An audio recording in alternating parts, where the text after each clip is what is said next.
Assalamualaikum warahmatullahi wabarakatuh. Perkenalkan, sebelumnya saya Elianora Dwi Fitriani dengan NIM D102504888 dari Prodi Manajemen Fakultas Ekonomi dan Bisnis. Di sini saya akan menyampaikan mengenai Project Citizen dengan topik peran generasi muda dalam menjaga kelestarian lingkungan. Apa itu Project Citizen?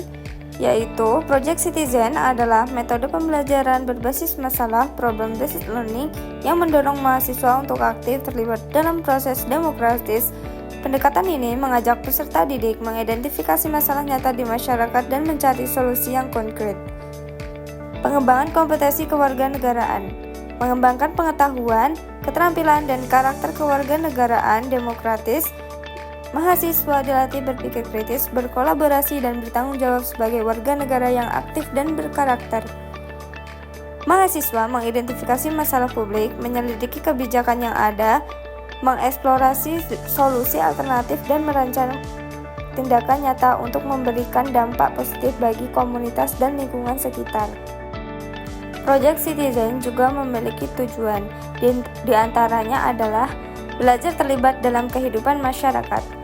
Mahasiswa diajak untuk aktif terlibat dalam kehidupan bermasyarakat, memahami peran sebagai warga negara, serta berkontribusi nyata dalam menyelesaikan masalah publik di lingkungan sekitar. Eksplorasi masalah komunitas, mengkaji isu-isu komunitas, hak individu versi kebaikan bersama, kekuasaan mayoritas versi hak minoritas, serta nilai kebebasan dan kesetaraan dalam kehidupan demokratis. Kaum muda sebagai warga negara aktif. Generasi muda diposisikan sebagai sumber daya masyarakat yang berharga dan warga negara aktif yang mampu mendorong perubahan positif melalui partisipasi dan aksi nyata. Setelah itu saya akan menjelaskan langkah-langkah dalam Project Citizen. Langkah pertama dan kedua yaitu mengenali dan mengumpulkan. Yang pertama, identify a problem to study, mengenali masalah lingkungan dan sosial di komunitas. 2. Gather information, mengumpulkan informasi dan berbagai sumber terpercaya untuk memahami akar masalah.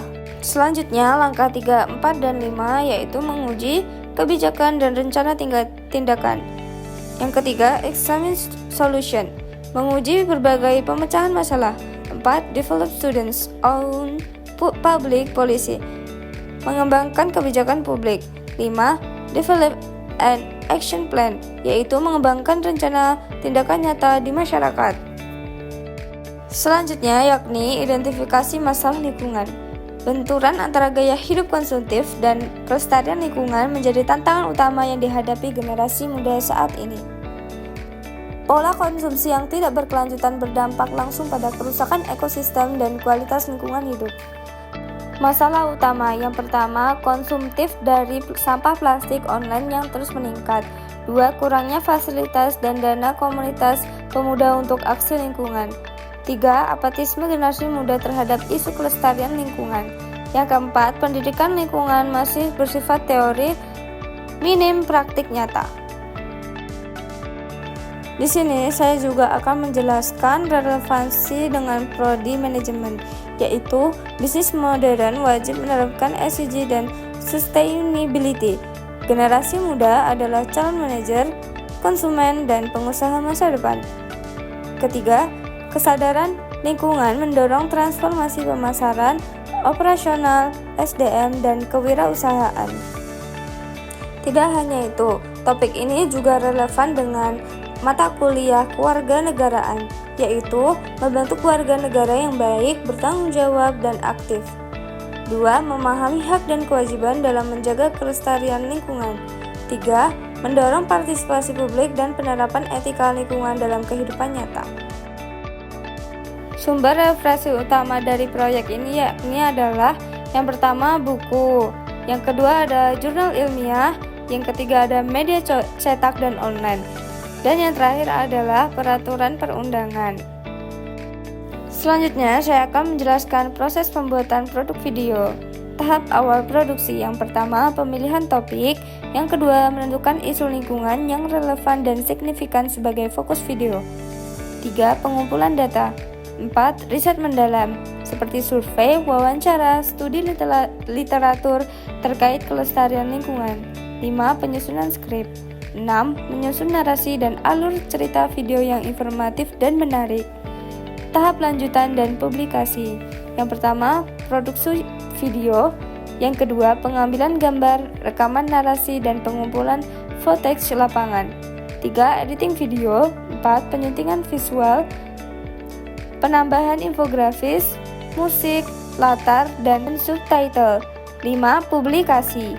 6. Distribusi video ke platform digital untuk jangkauan audiens yang luas.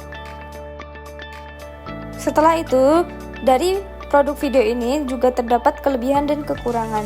Kelebihan produk video. Yang pertama, infografis mudah dipahami oleh berbagai kalangan. 2. Visual menarik dan meningkatkan keterlibatan penonton. 3. Pesan ringkas dan efektif tersampaikan. 4. Potensi penyebaran luas di media sosial. Kekurangan produk video, yakni ruang terbatas untuk menjelaskan detail yang kompleks.